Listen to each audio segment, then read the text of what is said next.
ನಮಸ್ಕಾರ, good morning republic ಕನ್ನಡಕ್ಕೆ ಸ್ವಾಗತ. ನಾನು ರಂಜಿತ್ ಸೂರ್ಯ, ರಂಜಿತ್ ಅಶ್ವಿನಿ ಕೂಡ ಇದ್ದಾರೆ. ಮೊದಲ ಸುದ್ದಿ ನೋಡೋಣ. ರಾಜ್ಯದಲ್ಲಿ ದಿನದಿಂದ ದಿನಕ್ಕೆ ಕಾವೇರಿ ಹೋರಾಟದ ಕಿಚ್ಚು ತೀವ್ರಗೊಂಡಿದೆ. ತಮಿಳುನಾಡಿಗೆ ಕಾವೇರಿ ನೀರು ಹರಿಸಲು ವಿರೋಧ ವ್ಯಕ್ತವಾಗಿದೆ. ಸಿಡಬ್ಲ್ಯೂಎಂಎ ಆದೇಶವನ್ನು ಖಂಡಿಸಿ ಕನ್ನಡ ಪರ ಸಂಘಟನೆಗಳು ಕರ್ನಾಟಕ ಬಂದ್ಗೆ ಕರೆ ನೀಡಿವೆ. ಹಾಗಾದರೆ ಕಾವೇರಿಗಾಗಿ ಕರುನಾಡು ಸ್ತಬ್ಧವಾಗೋದು ಫಿಕ್ಸಾ? ಬಂದ್ ಯಾವಾಗ, ಏನಿರುತ್ತೆ, ಏನಿರಲ್ಲ, ಇದೆಲ್ಲದರ ಬಗ್ಗೆ ಒಂದು ಸಂಕ್ಷಿಪ್ತ ರಿಪೋರ್ಟ್ ಇಲ್ಲಿದೆ ನೋಡಿ.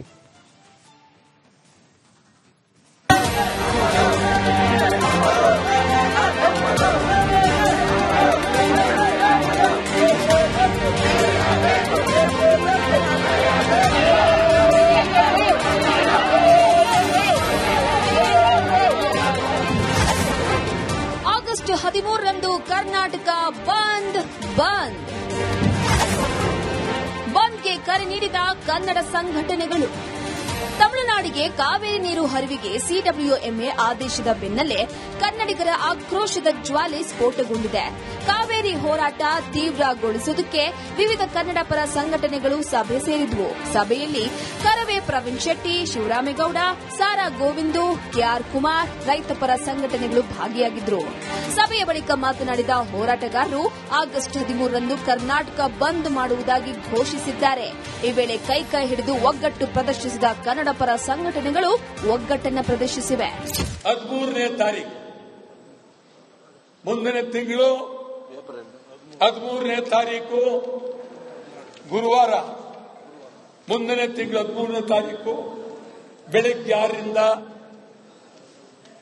ಸಂಜೆ 6ರವರೆಗೆ ಅಖಂಡ ಕರ್ನಾಟಕ ಬಂದ್.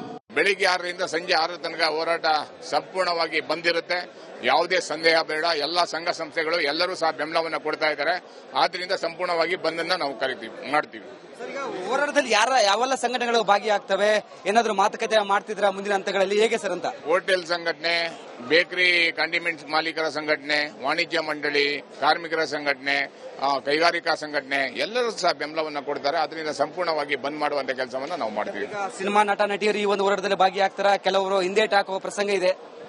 ವಾಣಿಜ್ಯ ಮಂಡಳಿ ಸಂಪೂರ್ಣವಾದ ಬೆಂಬಲವನ್ನು ಕೊಟ್ಟಿದೆ. ಅದರಿಂದ ಎಲ್ಲಾ ನಟರು ಮಾತ್ರ ಅಲ್ಲ, ಪ್ರತಿಯೊಬ್ಬ ಕನ್ನಡಿಗನು ಇದಕ್ಕೆ ಬೆಂಬಲವನ್ನು ಕೊಡ್ತಾರೆ. ಮತ್ತೊಂದು ಕಡೆಗೆ ಸರ್ವಪಕ್ಷ ಸಭೆ ವಿಚಾರವಾಗಿ ಮಾತಾಡಿದ್ರೆ ಒಂದ್ ಕಡೆ ಆಕ್ರೋಶ ಹೊರಹಾಕಿತ್ತು, ನಮ್ಮನ್ನ ಕರೆದಿಲ್ಲ ಅಂತ ಒಂದ್ ಕಡೆ ವಾಟಾಳರಾಜ್ ಅವರು ಹೇಳಿದ್ರು. ಖಂಡಿತವಾಗ್ಲೂ ಕರೆದಿಲ್ಲ ಅಂದ್ರೂ ತಪ್ಪಿಲ್ಲ. ನೀರನ್ನ ಬಿಡಬೇಡಿ.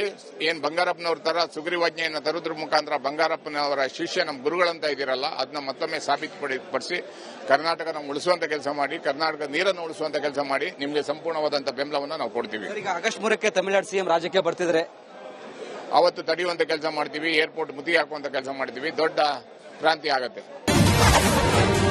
ಆಗಸ್ಟ್ 13ರ ಕರ್ನಾಟಕ ಬಂದ್ಗೆ ಭರಪೂರ ಬೆಂಬಲ. ರೋಡಿಗಿಳಿಯಲ್ಲ ಕೆಎಸ್ಆರ್ಟಿಸಿ ಬಸ್, ಮುಚ್ಚಲಿವೆ ಖಾಸಗಿ ಶಾಲೆ. ಆಗಸ್ಟ್ 13ರ ಕರ್ನಾಟಕ ಬಂದ್ಗೆ ಕೆಎಸ್ಆರ್ಟಿಸಿ ನೌಕರರ ಸಂಘ ಕ್ಯಾಂಪ್ಸ್ ಬೆಂಬಲ ಘೋಷಿಸಿದೆ. ಆಗಸ್ಟ್ 13ರಂದು ಕೆಎಸ್ಆರ್ಟಿಸಿ ಬಸ್ ರೋಡಿಗಿಳಿಸದಿರಲು ನಿರ್ಧರಿಸಲಾಗಿದೆ. ಇನ್ನು ಖಾಸಗಿ ಶಾಲೆಗಳ ಒಕ್ಕೂಟ ಕೂಡ ಅಂದು ಶಾಲೆಗಳು ಓಪನ್ ಆಗಲ್ಲ ಎಂದಿವೆ.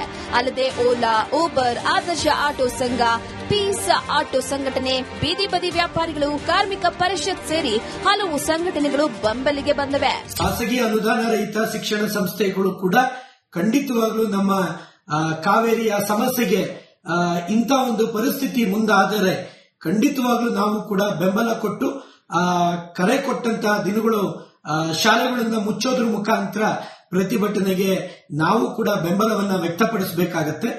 ಸಂಪೂರ್ಣವಾದ ಬೆಂಬಲವನ್ನ ಆಟೋ ಚಾಲಕ ಸಂಘಟನೆಗಳು ಕೊಡ್ತಾ ಇದ್ದೇವೆ. ಜೊತೆಗೆ ಇದರ ಜೊತೆಗೆ ಟ್ಯಾಕ್ಸಿ ಚಾಲಕರು ಇರ್ಬೋದು, ಮತ್ತೆ ನಮ್ಮ ಗೂಡ್ಸ್ ಗಾಡಿ ಚಾಲಕರು ಇರ್ಬೋದು, ಶಾಲಾ ವಾಹನ ಚಾಲಕರು ಇರ್ಬೋದು, ಮತ್ತೆ ಈಗ ನಾವು ಲಾರಿ ಮತ್ತೆ ಬಸ್ ಚಾಲಕರ ಸಂಘಟನೆಗಳ ಒಕ್ಕೂಟದ ಅಧ್ಯಕ್ಷರ ಜೊತೆ ಚರ್ಚೆ ಮಾಡ್ತಾ ಇದ್ವಿ. ಹಾಗಾಗಿ ಸಂಪೂರ್ಣವಾದ ಬೆಂಬಲವನ್ನ ನಾವು 13ನೇ ತಾರೀಕಿಗೆ ಸೂಚಿಸ್ತಾ ಇದ್ವಿ. ಬಂದ್ಗೆ ಕರೆಯನ್ನ ಕೊಟ್ಟಿದ್ದಾರೋ 13ನೇ ತಾರೀಕಿಗೆ.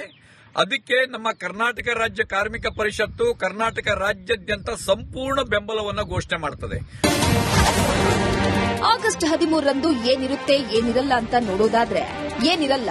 ಅಂದು ಕೆಎಸ್ಆರ್ಟಿಸಿ ಬಸ್ ರೋಡಿಗಿಳಿಯಲ್ಲ, ಆಟೋ, ಕ್ಯಾಬ್, ಟ್ಯಾಕ್ಸಿ ಸೇವೆ ಇರಲ್ಲ. ಖಾಸಗಿ ಶಾಲಾ ಕಾಲೇಜುಗಳಿಗೆ ರಜೆ ಇರಲಿದೆ. ಬೇಕರಿ, ಕಾಂಡಿಮೆಂಟ್ಸ್ ಬಂದ್ ಆಗಲಿದೆ. ಸರಕು ಸಾಗಾಣಿಕೆ ಲಾರಿಗಳ ಓಡಾಟ ಸ್ಥಗಿತವಾಗಲಿದೆ. ಏರ್ಪೋರ್ಟ್ ಟ್ಯಾಕ್ಸಿ ಸೇವೆ ಸಿಗೋದಿಲ್ಲ. ಶಾಪಿಂಗ್ ಮಾಲ್ಗಳು ಮುಚ್ಚಲಿದ್ದು ಬೀದಿ ಬದಿ ವ್ಯಾಪಾರ ಸ್ತಬ್ಧವಾಗಲಿದೆ. ಇನ್ನು ಏನ್ ಸಿಗುತ್ತೆ ಅಂತ ನೋಡೋದಾದ್ರೆ ಏನಿರುತ್ತೆ? ಮೆಡಿಕಲ್ ಶಾಪ್ ಓಪನ್ ಇರಲಿದ್ದು ಹಾಲು ಮೊಸರು ಸಿಗಲಿದೆ. ಆಂಬ್ಯುಲೆನ್ಸ್ ಓಡಾಟ ಇರಲಿದ್ದು ಮೆಟ್ರೋ ಸಂಚಾರ, ವಿಮಾನ, ರೈಲುಗಳ ಓಡಾಟ ಎಂದಿನಂತೆ ಇರಲಿದೆ. ಇನ್ನು ಸರ್ಕಾರಿ ಶಾಲೆ ಕಾಲೇಜುಗಳಿಗೆ ರಜೆ ಇರೋದಿಲ್ಲ. ಆಗಸ್ಟ್ 13ರಂದು ಬಂದ್ ಮಾಡದಂತೆ ಡಿಕೆಶಿ ಮನವಿ. 13ನೇ ತಾರೀಕು ಬಂದ್ ಕೂಡ ಅಂತ ಮಾತು ಕೂಡ ನಾನು ಕೇಳ್ತಾ ಇದ್ದೀನಿ. ನಾನು ರಿಕ್ವೆಸ್ಟ್ ಮಾಡ್ತಾ ಇದ್ದೀನಿ, ಇದೆಲ್ಲ ಅವಶ್ಯಕತೆ ಇಲ್ಲ. ನಾವೇ ನಿಮ್ ಪರ ಇದೆ. ಈ ಬಂದಿಂದ ನಿಮ್ಗೆ ಯಾವ ಪರಿಹಾರ ಕೂಡ ಸಿಕ್ಕುದಿಲ್ಲ. ಬಂದ್ಗೆ ಬೆಂಬಲ ಇಲ್ಲ ಎಂದ ಕರವೇ ನಾರಾಯಣಗೌಡ. ಜೆನ್ಜಿ ರೀತಿ ಜಂತರ್ ಮಂತರ್ನಲ್ಲಿ ಧರಣಿಗೆ ನಿರ್ಧಾರ. ಮೊದಲಿನಿಂದಲೂ ಬಂದ್ಗಳನ್ನ ವಿರೋಧಿಸಿಕೊಂಡು ಬಂದಿದ್ದೀನಿ. ಬಂದಿನ ಅಗತ್ಯ ಏನು ಅನ್ನೋದನ್ನ ನಮ್ಮ ಬಂದಿಗೆ ಕರೆ ಕೊಟ್ಟವರು ಅವರು ಬಾರಿ ತಿಳ್ಕೊಂಡ್ರೆ ಬಾರಿ ಒಳ್ಳೇದು. ಬಂದ್ ಯಾಕೆ ನಾವು ಮಾಡಬೇಕು, ಬಂದಿನ ಅಗತ್ಯ ಏನು ಅನ್ನೋದನ್ನು ಬಂದಿ ಕರೆ ಕೊಟ್ಟವರಿಗೆ ಅರಿವಿದ್ರೆ ಬಾರಿ ಒಳ್ಳೇದು ಅಂತ ನನ್ನ ಮಾತು. ದೆಹಲಿಗೆ ಹೋಗ್ಬೇಕು ಅನ್ನೋ ತೀರ್ಮಾನ ಮಾಡಿದ್ದೀನಿ. ನಾನು ನಿನ್ನೆಯಿಂದಲೇ ದೆಹಲಿಯಲ್ಲಿ ನಮಗೆ ಅಲ್ಲಿ ಜಂತರ್ ಮಂತರ್ ಮುಂದೆ ಪ್ರತಿಭಟನೆ ಮಾಡಲಿಕ್ಕೋಸ್ಕರ ದೆಹಲಿ ಪೊಲೀಸ್ನವರಿಂದ ಅನುಮತಿ ಕೊಡಬೇಕಾಗುತ್ತೆ. ಸದ್ಯ ಆಗಸ್ಟ್ ಬಂದ್ಗೆ ಇನ್ನೂ 12 ದಿನ ಬಾಕಿ ಇದ್ದು ಅಲ್ಲಿವರೆಗೂ ಇನ್ನೇನು ಬೆಳವಣಿಗೆ ಆಗುತ್ತೆ ಅಂತ ಕಾದ್ ನೋಡಬೇಕಾಗಿದೆ.